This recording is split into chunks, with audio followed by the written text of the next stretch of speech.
Hi, I'm Henry. In this video, I'm going to be showing you our 40mm fill valve and how to install it.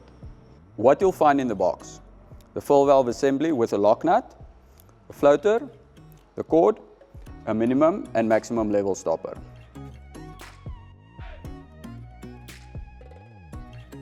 If the filter inside the fill valve accumulates dirt, it will need to be removed and cleaned. The valve has a screw adapter that allows you to disengage and re-engage it without having to disconnect the plumbing.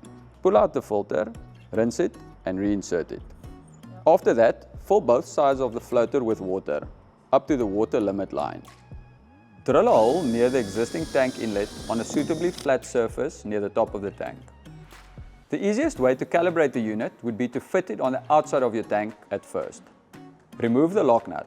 Insert the valve through the hole that you drilled, ensuring the outlet points downwards. Secure it by tightening the lock nut onto the thread. Position the minimum level stopper at your desired valve open level. Then, set the maximum level stopper at the desired valve closed position. As your tank fills, the floater will close off the valve at the maximum level, and as the tank empties, it will open the valve at the minimum level.